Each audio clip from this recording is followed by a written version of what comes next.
The dawning of the 20th century saw Caldwell County still dominated by its rural agricultural makeup.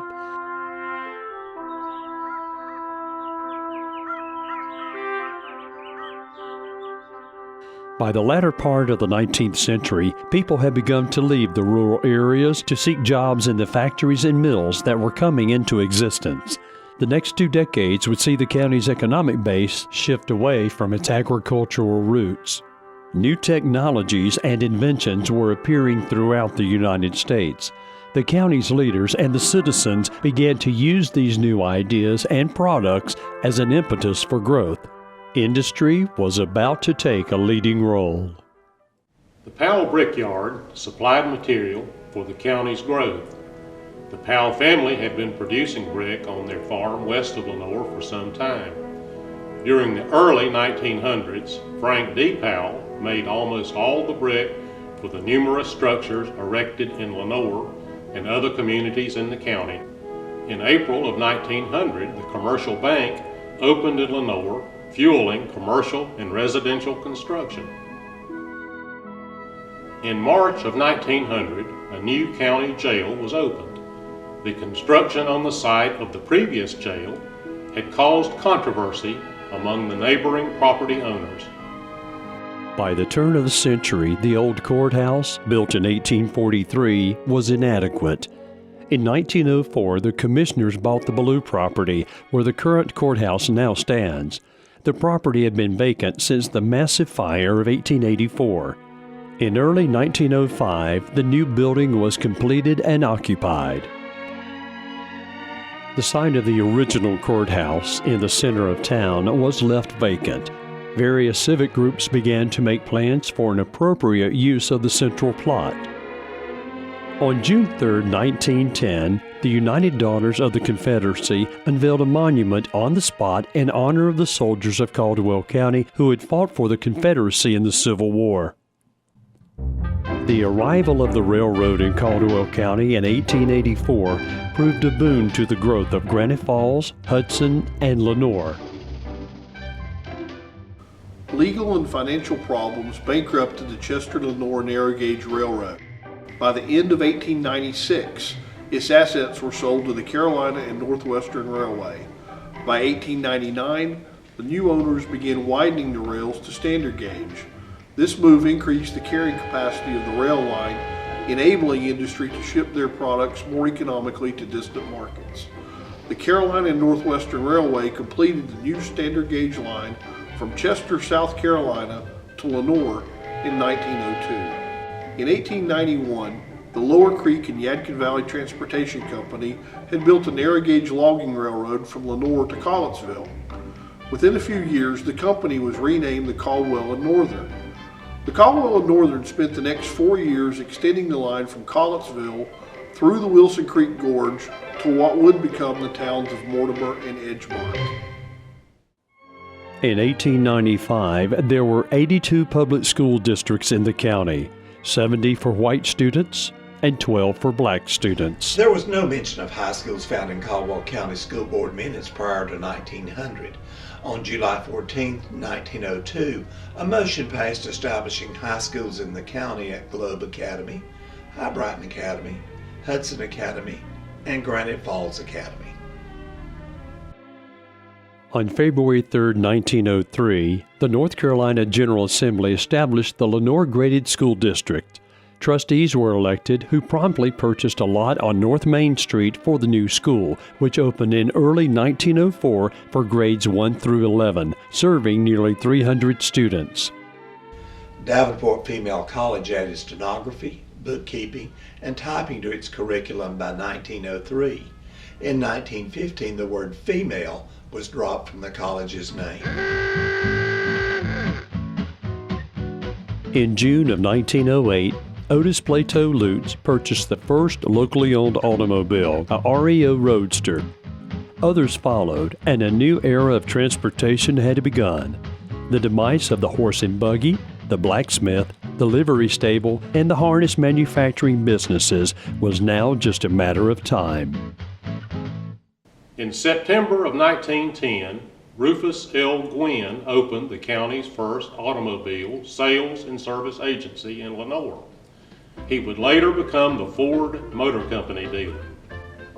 The Lenoir Livery Company began using automobiles to carry tourists from the Lenoir Depot to Blowing Rock in August of 1912. Caldwell Motor Company was organized on October 17, 1919, and purchased the Hinkle Crag Livestock Building, marking the end of the horse and buggy era for the county. Soon, gas stations and automotive parts and service stations began popping up throughout the county. The coming of the automobile underscored the need for better roads, which were largely dirt or graveled. It created a need for bridges to span the various creeks and rivers to replace the fords and the ferries. The following newspaper article appeared on May 5, 1909. Mr. T.B. Lenoir has under construction a new road to the top of Mount High Brighton. This road will be built on a very easy grade and will be so arranged as to make it one of the prettiest drives in this section of the state.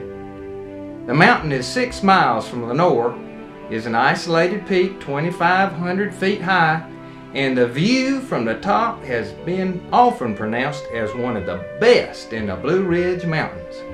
This has always been a favorite resort for visitors and the citizens of the town. Heretofore, it has been very difficult to access on account of the imperfect road, but now we may look forward with a great deal of pleasure to this much welcome improvement.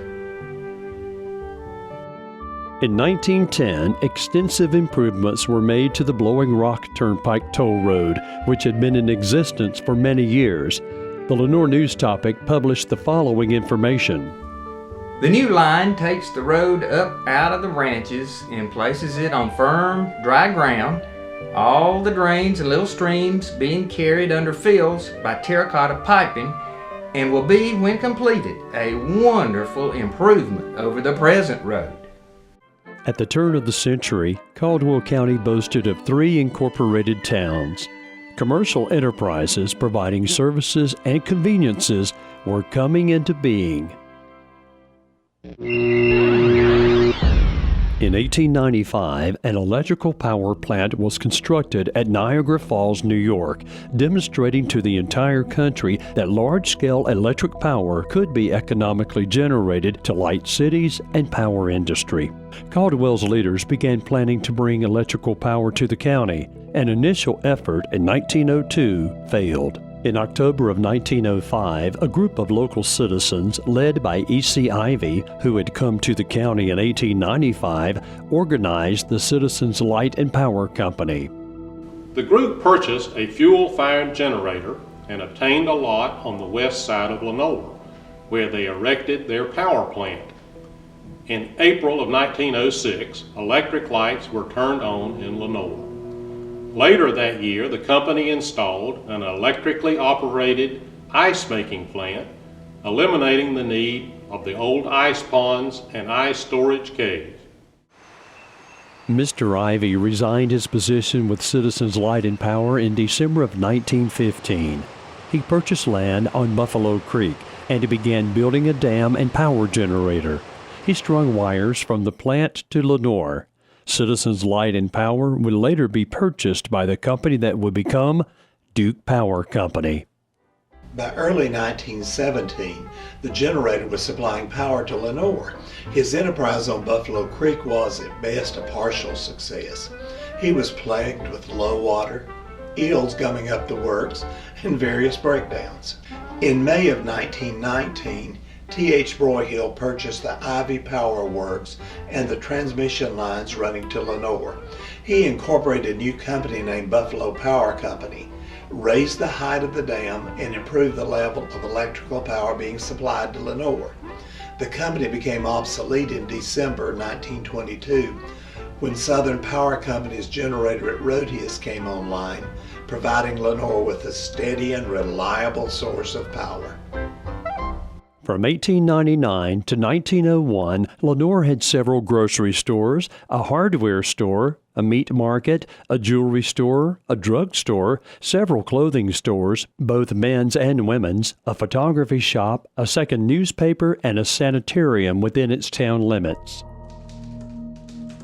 The Lenoir News Topic, dated September 18, 1901, stated, A half dozen or so dwelling houses are being erected. 4 new business houses will soon be completed. A cotton mill's going up. We have 3 good lumber yards, 1 roller mill with another being built, a furniture factory shipping goods all over the United States, 3 box factories, a machine shop, and many other enterprises which are employing labor. Lorenco, a new residential subdivision in southwest Lenoir, was begun on September 7, 1906, by the Lenoir Realty and Insurance Company. It was a development targeted to provide affordable housing for employees of the growing number of cotton mills and furniture plants springing up in town. In March of 1907, Mr. F. B. Archer of Brevard purchased the Houck Sanatorium building and converted it into a first-class hotel, the Archer, located on North Main Street in Lenoir. In 1910, the Archer was purchased by investors who changed the name to the Carlime Hotel. On August 16, 1907, a group of investors headed by W.J. Lenoir purchased the old Tuttle Hotel building in Lenoir. They had the building torn down and a brick building erected for their Lenoir Hardware and Furniture Company and for the First National Bank, originally the Commercial Bank. In October of 1907, the Hinkle Livestock Company erected a brick building for their business. The 3rd floor housed an opera house and skating rink, where in July of 1908, the county's first moving picture show was presented. By 1908, Lenoir had grown to the point that wells were not adequate to supply water to the citizens. The town purchased property north of town, built a reservoir, and piped water into town, eventually connecting all businesses and homes. Soon afterward, the Lenoir Fire Department organized, taking over the volunteer organization that had formed in the 1880s. In April of 1909, the Charlotte Observer ran the following. The town of Lenoir has just completed a model system of waterworks. The supply is secured from Green Mountain, several miles distant. The water is collected in a reservoir from Mountain Springs. Thus, this little mountain town has one of the most modernly constructed waterworks in the entire country, and a better system than that in many towns of much greater population. On March 20, 1912, the town commissioners purchased a lot on Mulberry Street from the Hinkle Livestock Company for a municipal building to house the mayor's office, a courtroom, a calaboose, room for the fire horses, the pumper, fire equipment, and living quarters for the driver. The equipment consisted of 2 fine stallions, Ned and Rex, a high-wheeled wagon which carried a limited supply hose, a few reinforced hats for protection of firemen, a half dozen hand axes and tools, and a nozzle or two. Lenoir's first fire truck, a 1914 American LaFrance pumper, was purchased in 1918 for $6,500. The purchase was criticized by some, but most citizens approved the purchase. Mayor Thomas Newland of Lenoir wrote in January of 1909, In 1901, Lenoir had a population of 1,284, while today we have in excess of 4,500. The town is soon to have an up-to-date and modern hospital. Dr. Albert Houck had attempted to start what would be the county's first hospital in 1899. He constructed a building on North Main Street in Lenoir, but operated for only a short time due to a lack of funding and the people's general distrust of hospitals. In March of 1909, Dr. Banks McNary purchased the old Weaver's Boys School building east of Lenoir, where he opened Foothills Sanatorium, the county's first successful hospital. In 1889, the Baptists had established a church in Lenoir, joining the Methodists, the Episcopalians, and the Presbyterians. Their first location was what was then called Spring Street. In 1922, the congregation purchased the old Lenoir graded school lot on North Main Street and constructed the present building, which they occupied about 1925. Zion Evangelical and Reformed Church, later Zion United Church of Christ, had been organized in 1898 at Mary's Grove Chapel. In 1902, the congregation built a house of worship in Lenoir. They would later purchase the building vacated by the Baptists, who moved to Main Street. St. Stephen's Lutheran Church was formed in Lenoir in 1908. Their first building was on West Avenue, on the site of the present-day police department. Second Baptist Church, later called South Lenoir Baptist Church and currently College Avenue Baptist Church, was founded in 1910. The First Advent Christian Church was established in 1913. On June 14, 1912, Mutual Building and Loan Association was formed. It shared office space with First National Bank in a corner of the Lenoir Furniture and Hardware Building. In 1914, the Lenoir Electric Company, owners of the local telephone system, was sold to a group of investors from Hickory, who built a new building on Boundary Street for their expanding telephone service and installed new equipment, greatly improving the service. The first pavement of streets in Lenoir began in May of 1917 on North Main Street, starting at Ash Street and moving toward the square. In December of 1918, the Lenoir News was purchased by the Caldwell Publishing Company, and on April 4, 1919, the Lenoir News and the Lenoir Topic were merged to become the Lenoir News Topic. On May 6, 1920, Mr. H.T. Newland sold his Newland's Department Store and Grocery to the Effords Department Store of Charlotte, North Carolina, ushering in the era of chain store development in the county. The first mechanized furniture factory in Lenoir and the third in North Carolina was formed in 1889. Local citizens knew that industry would be the deciding factor in the town's economy. Recognizing their abundant land, lumber, and labor, they considered tobacco, woodworking, and textile factories. Azor Shell is credited with first recommending a furniture manufacturing plant. I feel impressed that a cotton factory is not the best thing for Lenoir, but what we need most is a wood factory. By this means we can employ more of the hundreds of idle laborers that need regular employment in our town and county. The Lenoir Furniture Factory had started in 1889. For the remainder of the decade, it was an off-again, on-again operation. In 1899, G.F. and G.W.F. Harper along with John M. and George L. Bernhardt, reorganized the company as the Harper Furniture Company. It was later acquired by T.H. Broyhill to become a part of Broyhill Industries. The founder of the Broyhill factories was Thomas H. Broyhill. He was a successful sawmill owner and was involved in veneer production prior to his entry into furniture production. Meaningful entry of the Broyhill family into Lenoir's burgeoning furniture industry came in 1912 when Tom Broyhill and Robert Steele purchased the Kent Furniture Company. After World War I, Mr. Broyhill's younger brother J.E., Ed Broyhill, joined the firm. He worked as a bookkeeper for several months before his brother put him on the payroll and gave him an $1,800 bonus for his services. Ed Broyhill used 1/3 of his bonus to buy stock in the business. He was a hard worker, and by 1923, he was supervisor of designing, pricing, and selling for the factory.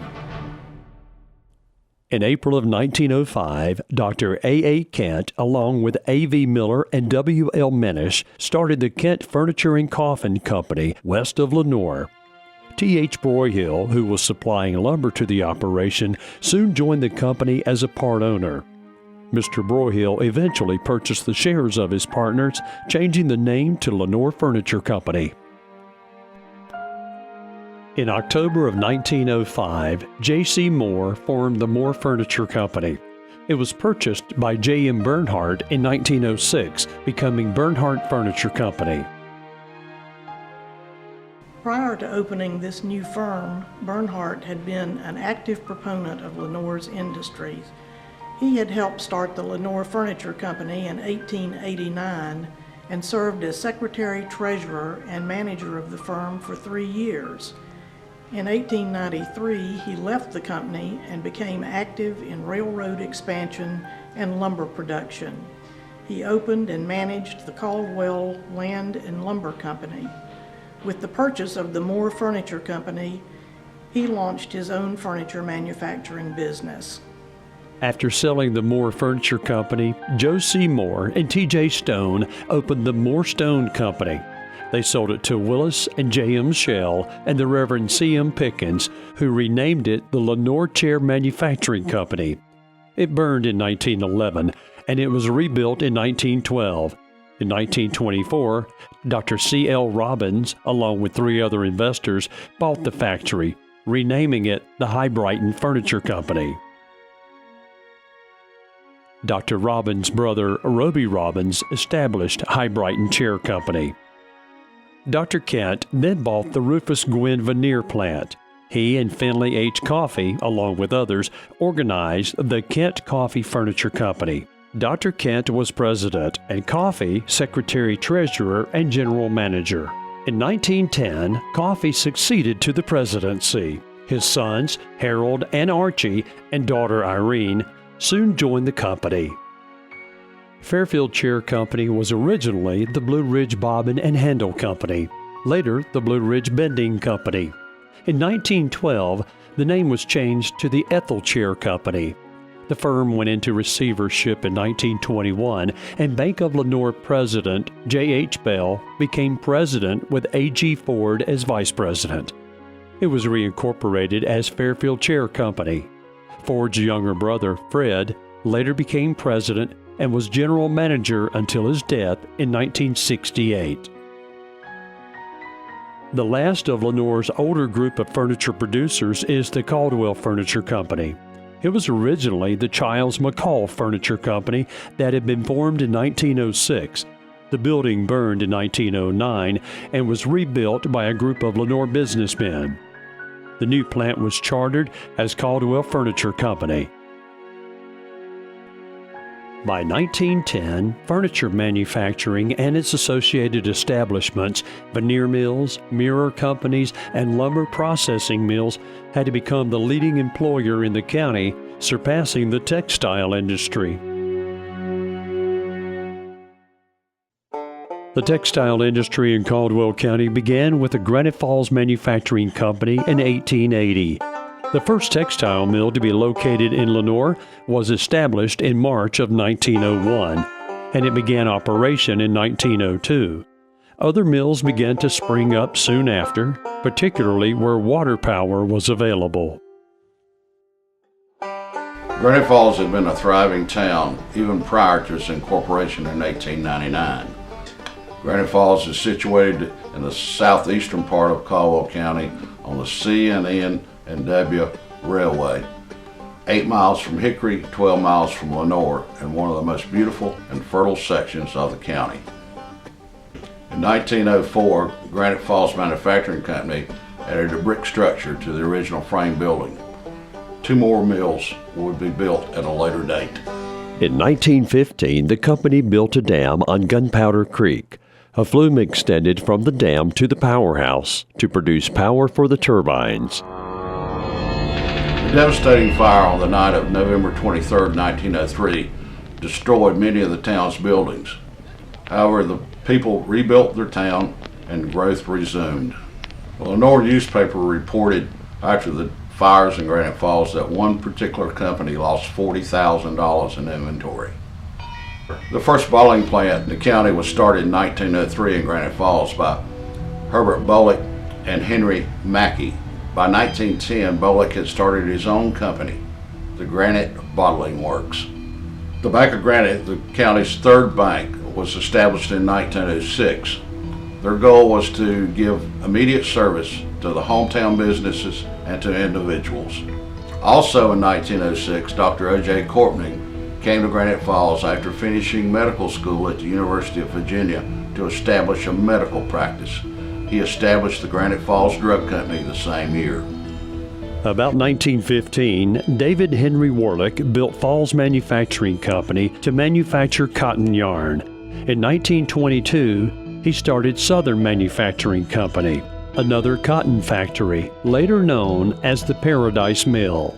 Heatman Hardware, one of the Granite Falls' oldest businesses, began in 1919. Also in 1919, the Granite Building and Loan was incorporated. The village of Hudsonville had been established by the Hudson brothers about 1880. The name was changed to Hudson in 1889. In 1904, B.B. Hayes, along with other investors, built the Hudson Cotton Mill, the first brick structure in town. A local newspaper remarked, "The people of this town are so progressive, take so much pride and interest in their schools and churches, it will be reported in the future when it is a city." On March 1st, 1905, Hudson became an incorporated town. The first mayor was a Professor Phillips, and the first constable of record was W.T. Bumgarner. In 1905, the Teachers Music Publishing Company located in Hudson and began publishing shaped notes songbooks yearly. Plato Thronberg and John Sigmund purchased the Monroe Hudson store in 1906. They built a large brick building with a second floor that was used as a library and for other community activities. M.T. Hickman established a general store across the tracks from the Thronberg store. It too had an upstairs for use by civic groups and others. Many of the Caldwell County's rural communities, where farming continued to be the major occupation, were identified by a post office, a general store, a school, a church, or a combination of landmarks. Some residents began moving from the rural areas to Lenoir to work in the furniture factories, or to Granite Falls and Hudson, where work in textile mills was available. The incorporation of the town of Collinsville occurred on March 8, 1897. J.W. Moore was elected the first mayor, with C.D. Coffey, T.C. Wakefield, and L.N. Estes as commissioners. Jacob N. Harshaw was the marshal. There's no records of incorporation after about 1902. J.M. Rhodes of Gaston County and G.B. Hiss of Mecklenburg County built a cotton mill on the Catawba River in southern Caldwell County in 1902. They built a dam, installed an electric generator, and established a workers' village with a general store. The town, named Rhodes, located partially in Burke County, was incorporated in 1903. According to the centennial edition of the Lenoir News Topic, published in 1941, Patterson was incorporated on February 25, 1905. James Harper was the first mayor, with James Hickerson, F.G. Harper, and J.R. Parker the first town commissioners. In 1905, the Ritter Lumber Company purchased a large tract of land in northwest Caldwell County along the railroad leading to Edgemont. They built a lumber mill and village, naming it for the Mortimer brothers, Jim and Bill, who were managers of the mill. The village became an incorporated town in 1907. The Lenoir News stated on July 7, 1905, Mortimer sprung up almost in a night and has flourished like the green bay tree. There were more than 100 houses in the place. On the 15th of June, a handsome new hotel was opened and is now doing good business. I can't imagine a better location for a little town than the one on which Mortimer is built. It is on Johns River and Wilson's Creek, two of the state's most beautiful streams. The town continued to flourish for approximately 10 years. On September 7, 1917, the Lenoir News stated, The Ritter Lumber Company, which has operated a large mill at Mortimer for the past several years, is now engaged in tearing down and preparing its mill for shipment to Fremont, Virginia. In fact, all of the work of packing and shipping the machinery has been completed. It seems that all available timber which could be cut and sawed at this mill with a profit has been used up. Consequently, the Ritter people couldn't afford to operate any longer. Treeland, south of Lenoir, began to develop in 1907 when J.O. White and J.L. Nelson built a cotton mill there. They erected cottages for their workers, and by 1911, the village was known as Whitnall. Both a Baptist and a Methodist church were organized there in the first decade of the 20th century. In 1908, Samuel L. Patterson died, leaving his large Yadkin River plantation, Palmyra, to the Episcopal Church. The October 6, 1908 Lenoir Topic reported, Honorable S.L. Patterson, who died recently, gave in his will the fine estate in the Happy Valley of the Yadkin, known as Palmyra, to the Episcopal Church for the establishment of an agricultural and industrial school for white boys. This splendid property consisting of nearly 1,000 acres of land, most of it fine river bottoms, and the stately old Patterson home, make an ideal location for such an institution, and the handsome bequest shows the broad mind and liberal heart of the lamented donor. The property is easily worth $25,000 and is destined to be one of the best properties owned by the church in the state.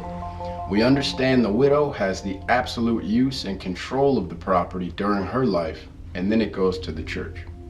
Mrs. Patterson died the next year, and the Patterson Industrial and Training School opened in August of 1909. W.J. Grandin of Pennsylvania dreamed of owning and operating his own railroad.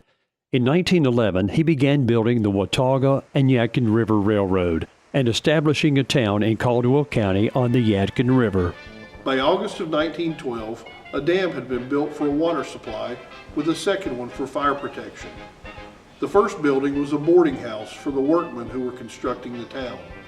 The workers built streets, a sewer system, as well as a company store and a post office, along with 30 cottages for mill families. Grandin was incorporated as a town in 1913. The train made its first run in May of 1913. The line continued on to the rural community of Darby in nearby Wilkes County. The railroad's location on the banks of the Yadkin River would lead to its downfall.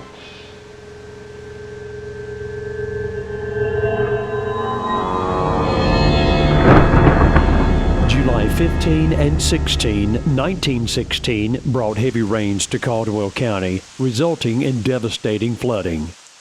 Nancy Alexander stated in a newspaper column published in 1957, When the rains began on Friday, July 14, 1916, The ground was already saturated, and rivers were at flood stage from torrential rains that had followed a hurricane in the deep south.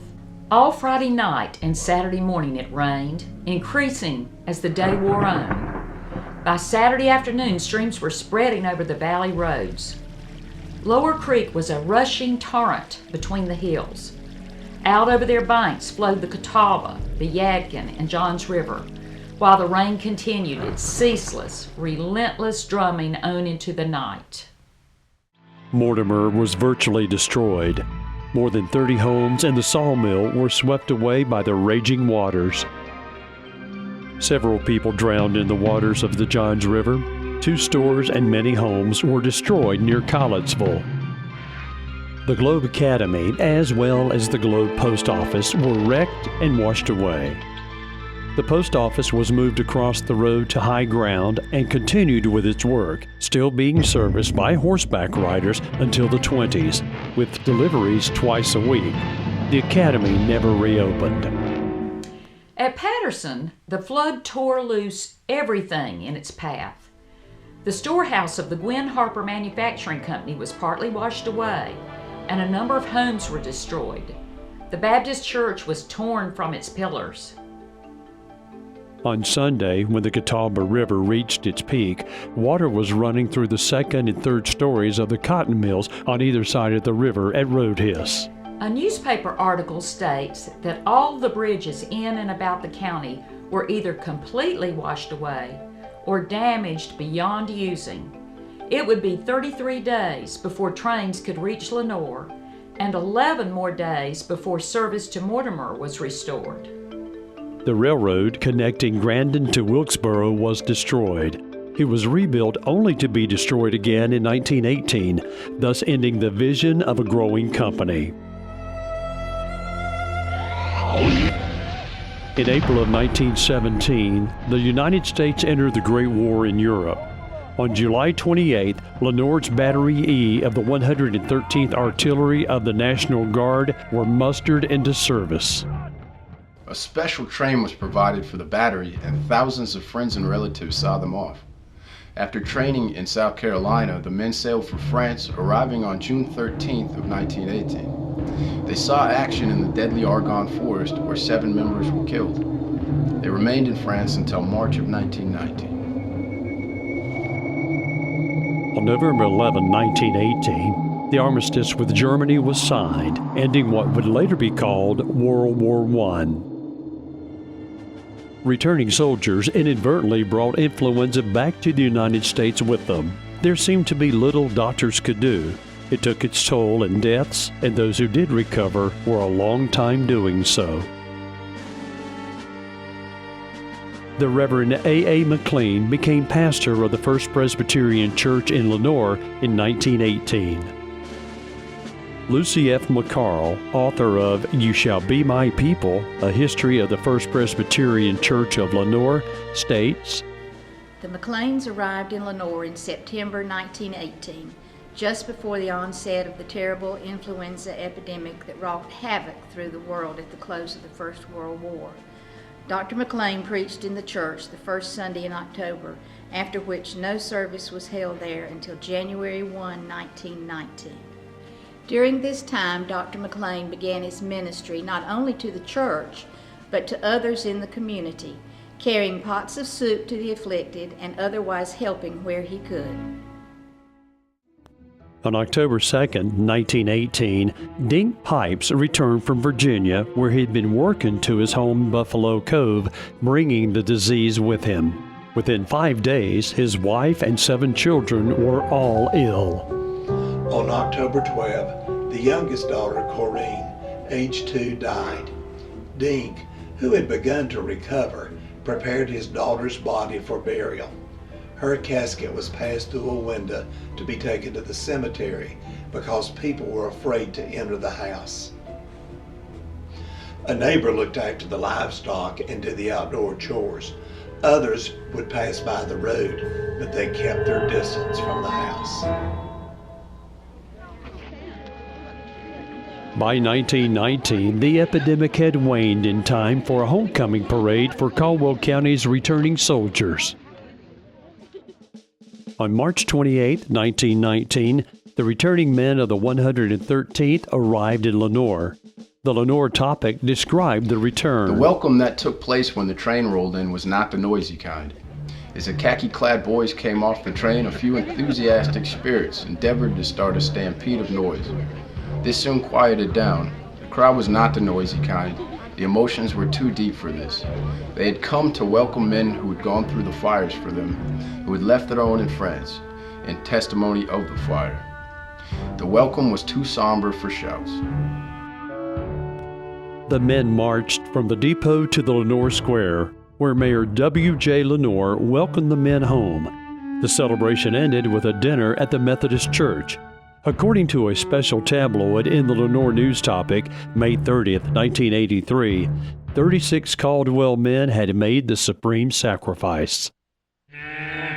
Fairs had been a part of county life ever since 1915, and the fair of 1919 was special because it was the first time an airplane had been to Lenoir.